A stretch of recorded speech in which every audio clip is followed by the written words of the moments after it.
Hello everyone. आज मैं लेकर आया हूँ sequence and series from class 11th।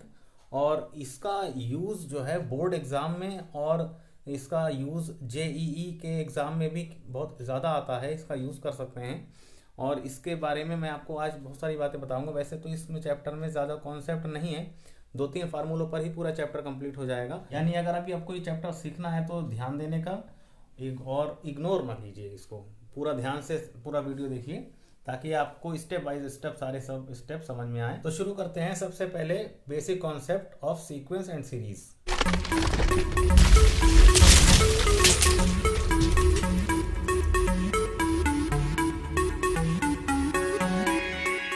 तो स्टूडेंट्स शुरू करते हैं।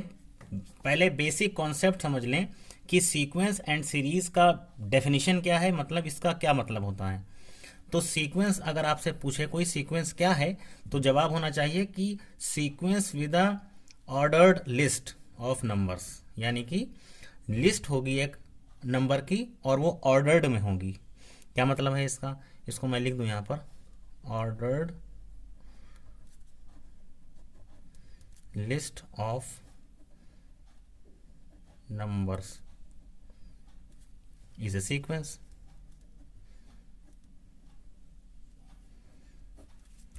ये डेफिनेशन है, लेकिन इसको समझने के लिए एक एग्जांपल लेंगे। जैसे मान लीजिए एक मेरे पास पिग्गी बैंक है, गुल्लक गोलक जिसे बोलते हैं, यानी उसमें मैंने सोचा कि कुछ पैसे रोज़ जमा करें। जैसे मैंने सोचा 5 रुपए से शुरू करें, फिर अगले दिन इसको बढ़ा दें थोड़े, यानी कि 10 कर दें, फिर उसके बाद और फिर अगले दिन उसमें 5 रुपए और बढ़ा दें, यानी कि 15 हो जाएंगे फिर उसके अंदर, फिर इसी तरीके से 20 हो जाएंगे उसके अंदर, मतलब 5 रुपए रोज़ उसमें बढ़ाते चले जा रहे हैं। ठीक है, तो ये इस तरीके से बहुत सारे पैसे इकट्ठा होते चले जाएंगे। तो अगर हम देखें कुछ दिनों के बाद इसमें कैसा कितना पैसा हो गया, तो इससे अंदाज लगेगा, क्योंकि इसमें एक ख़ास पैटर्न दिखाई दे रहा है, मतलब ऑर्डर्ड है ये लिस्ट जो है बनी हुई इसकी, इसमें कुछ ख़ास तरीके का पैटर्न है। वो पैटर्न ये है कि इसमें पहला नंबर 5 है, दूसरा नंबर 10 है, तीसरा 15 है और फिर 20 है, मतलब एक ख़ास तरीके के ऑर्डर पे ये नंबर सारे चल रहे हैं। तो इस तरीके से ये एक ऑर्डर्ड लिस्ट बन गई और इस ऑर्डर्ड लिस्ट को ही सीक्वेंस कहा जाएगा। ठीक है। अच्छा, आपकी बुक में जो चैप्टर का नाम है वो है अरिथमेटिक प्रोग्रेशन।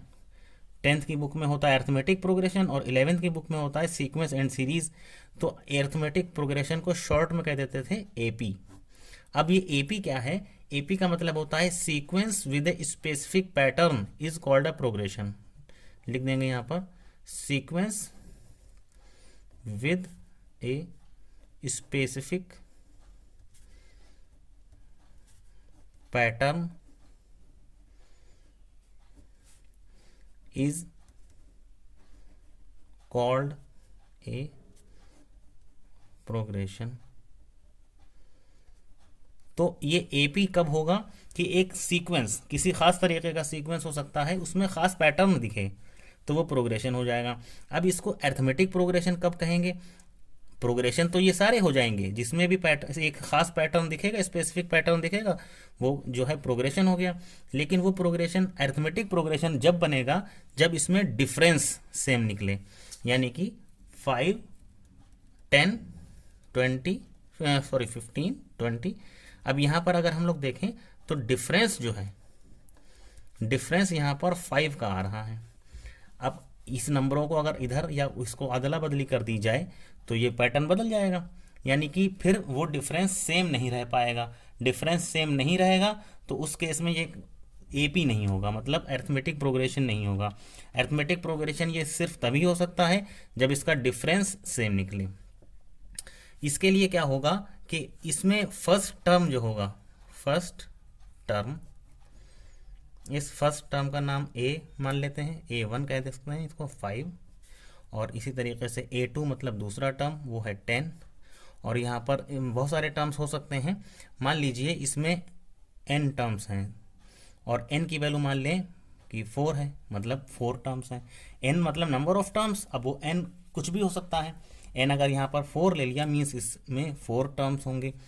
तो A4 निकाला कैसे जा सकता है, A4 निकालने के लिए एक इसमें जनरल टर्म निकालने का फार्मूला है जनरल टर्म ऑफ एपी, मतलब एपी का जनरल टर्म निकालेंगे जब, तो क्या बनेगा, A N equal to A plus N minus one into D.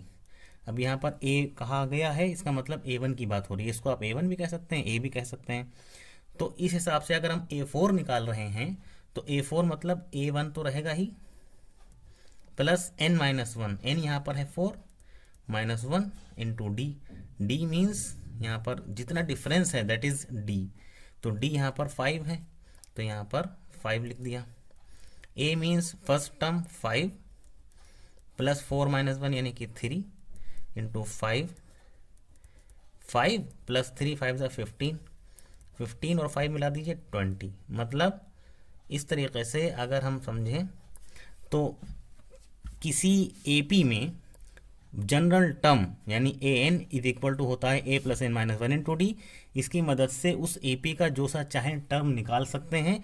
यहाँ पर मैंने फोर्थ टर्म निकाला, तो फोर्थ टर्म कुछ इस तरीके से निकल के आया 20। आप यहाँ पर चाहते थर्ड टर्म निकाल लेते, फिफ्थ टर्म निकाल लेते। इस सीरीज़ में या इस सीक्वेंस में, सॉरी अभी मैंने सीरीज़ का जिक्र नहीं किया है, अभी मैं सीक्वेंस ही बता रहा हूँ। वो सीक्वेंस में एक ख़ास तरीके का सीक्वेंस एपी बताया। एपी में नंबर्स जो होते हैं डिफरेंस सेम होता है उनका, इसी वजह से ऐसे सीक्वेंस को जो है ऐसी सीक्वेंस को एपी कह दिया जाता है। तो यहाँ इस जनरल टर्म की मदद से, ये जनरल टर्म निकालने का फार्मूला है एपी में, इसकी मदद से कोई सा भी आप टर्म निकाल सकते हैं। तो यहाँ A4 निकाल दिया 20, इसी तरीके से आप A5 निकाल सकते हैं, A6 निकाल सकते हैं। अच्छा, तो ये हो गई बात एपी के जनरल टर्म निकालने की, ठीक है। उसके बाद आता है सीरीज़, ये एक दूसरी चीज़ है। सीरीज़ में क्या होगा, सीक्वेंस जो था, सीक्वेंस में एक खास पैटर्न पे लिख दिया। ये जो ऑर्डर लिस्ट बनाई थी, इस ऑर्डर लिस्ट को सीक्वेंस कह दिया गया। अगर इस सीक्वेंस के सारे टर्म्स को ऐड कर दिया जाए, यानी कि 5 प्लस 10 प्लस 15 प्लस 20 और प्लस करते चले जाए, तो अगर डॉट डॉट डॉट लगा के इनफाइनाइट तक छोड़ दिया गया तो ये इनफाइनाइट सीरीज़ हो गई। लेकिन अगर सीरीज़ इनफाइनाइट नहीं है, कुछ ख़ास तरीके के ही टर्म्स हैं, गिने हुए हैं, यानी कि 5 plus 10 plus 15 plus 20 plus dot dot dot dot dot और लास्ट में 50 पे जाके रुक गई, तो यहाँ पे इसका मतलब मालूम है कि कुछ सेलेक्टेड टर्म्स ही लिए जा रहे हैं, तो यहाँ पर ये कहलाएगी फाइनाइट सीरीज़। इस तरीके से फाइनाइट सीरीज़ और इनफाइनाइट सीरीज़। सीरीज़ मीन्स जहाँ पर एडिशन किया होगा, और जो यहाँ पर इनफाइनाइट सीरीज़ है जिसमें बहुत सारे टर्म्स हो सकते हैं। तो ऐसे समझा जा सकता है कि सीरीज़ में जितने भी सीक्वेंस लिया जाता है, उस सीक्वेंस के अगर टर्म्स को ऐड कर दिया जाए तो वो सीक्वेंस बन जाती है सीरीज़। तो ये चैप्टर में 2 वर्ड आते हैं, सीक्वेंस एंड सीरीज़। तो सीक्वेंस मीन्स इस तरीके का टर्म होंगे जिसमें खाली टर्म्स होंगे, ऑर्डर्ड लिस्ट होगी, और जो सीरीज़ बनती है वो सीरीज़ में वो सारे टर्म्स ऐड कर दिए जाते हैं। और इस सीरीज़ में सम निकाला जा सकता है कि इसमें कितने सारे टर्म्स का सम कितना होगा, मतलब सम निकालने के लिए भी एक फार्मूला अलग बताया जाएगा। यहाँ पर तो टर्म निकालना सिखाया गया था, जनरल टर्म कैसे निकाला जाएगा।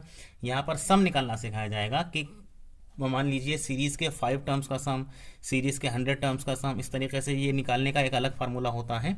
वो मैं फार्मूला भी आपको बता दूँ, SN means n/2 bracket 2a plus n-1 into D.